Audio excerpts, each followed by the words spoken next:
How long do you wait? How many of your own innocent civilians do you sacrifice in your attempt not to hurt innocent civilians on the other side? The Goldstone report deals with the events that took place both by the Hamas, or the Palestinians, and by Israel during the Gaza war, which began December 27th, 2008. And that's probably where the problem begins with the report itself. Now, if we wanted to look at the report and only relate to the things that took place in the Gaza war, that would be a failed strategy, even though we can do that and still show that Israel was justified in probably most of the actions, military actions, that it took. But before we can talk about what happened in the Gaza war, we have to talk about why the Gaza war happened, and only then what happened. The Gaza war, at least as declared by Israel, is the Israeli response to 8 years of constant attacks and primarily over 10,000 rockets that were fired by the Hamas and the Palestinians onto Israeli cities in the south.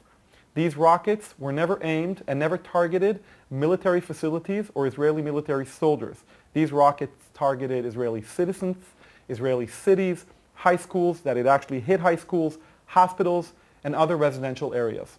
So after 8 years, over 10,000 rockets, Israel finally responded in what it called Operation Cast Lead. And that operation began December 27, 2008. So the Goldstone report deals with what happened after that date. Now, it's true that in the report there is a reference to the fact that the Palestinians shot these rockets, that the shooting of these rockets was probably a violation of international human rights and war crimes. And after relating to that in about 4 paragraphs, as you can see here, the report then goes on 585 pages of going case by case, incident by incident, what kind of weapons Israel used. When it talks about the fact that Israel did something illegal, it actually specifies the time, the location, and the number of casualties. But the Goldstone report doesn't give one example of one single incident of all the over 10,000 rockets that were fired onto Israel. There isn't specification of locations, even though we know high schools and elementary schools were hit. There aren't examples of dates, and they don't list the actual number of casualties inflicted on Israel. However, they do go case by case, 36 different examples in the report of Israeli conduct that they consider to be illegal. That's a major problem with the report. Now, when we look at the Gaza war, it's true. We know that Israel used heavy artillery.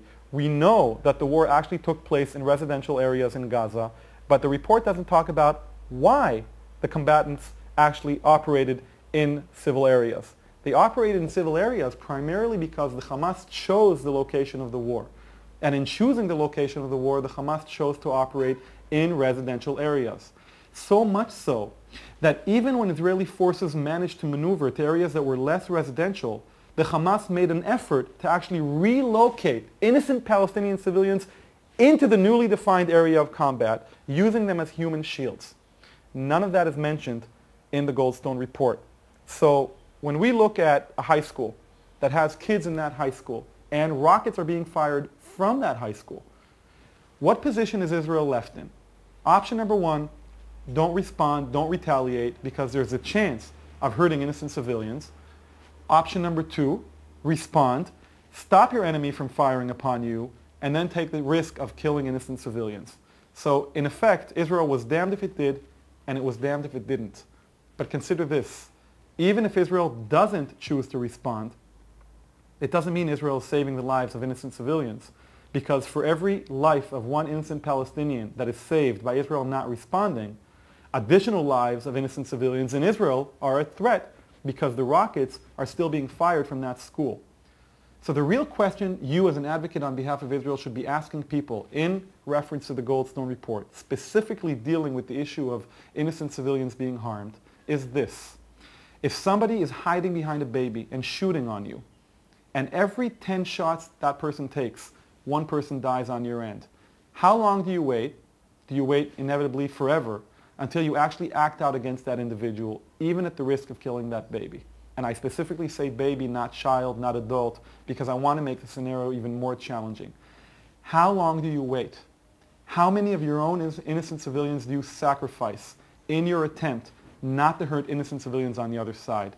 That's only one question, one argument out of several that we're going to display that you should be posing to the person you're discussing with this issue when dealing with the Gaza war on the one hand, and more specifically with the Goldstone report.